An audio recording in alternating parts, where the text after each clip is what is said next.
Big news out of North Korea. BBC and CNN are reporting that North Korea has fired a ballistic missile from a submarine off of its east coast. The KN-11 missile was launched from the waters near Sinpo and flew about 500 kilometers before falling into the Sea of Japan, according to a U.S. official.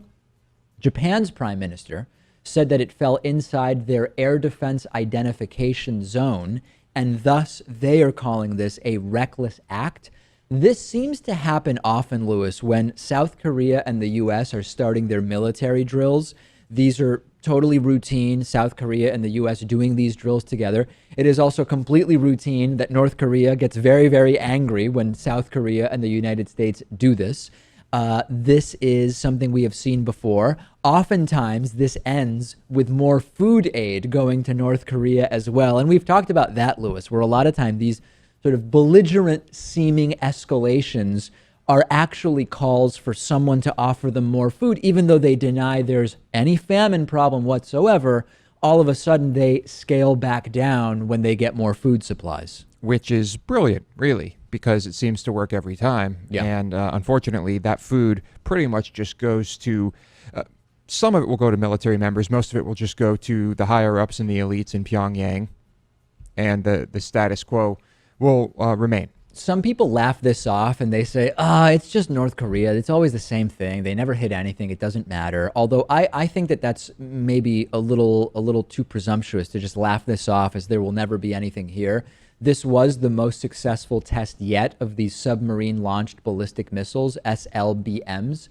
And these are particularly concerning because if you combine the mobility of the submarine and how you can prepare for launch undetected compared to a launch that would come from the surface of the Earth, this could potentially do damage. And conceptually, although they've, as we know, not done it, some of these missiles that North Korea has could reach parts of the U.S. or allied territory. So I'm not of the mindset, Lewis, that we should be completely laughing this off. I think at some point, what are sometimes written off as just intimidation tactics will not be just that. Maybe deliberately or honestly, maybe by mistake, but I don't think we should just ignore this. No, we shouldn't ignore it. It really wouldn't take much for missiles to start being exchanged between North and South Korea.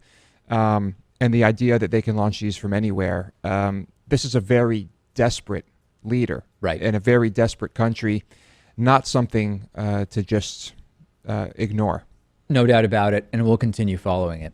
I've talked about how people of all ages, but particularly millennials, are owning cars less and participating more in the sharing economy. And one of the more popular options is Zipcar, which gets you a car when you want it, when you need it.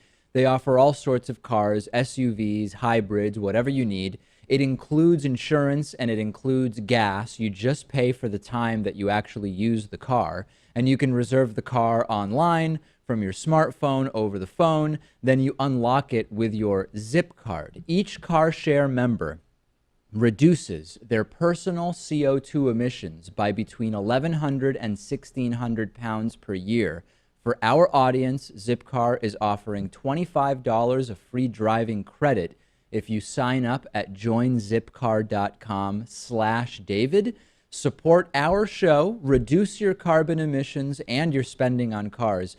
Sign up at joinzipcar.com/David.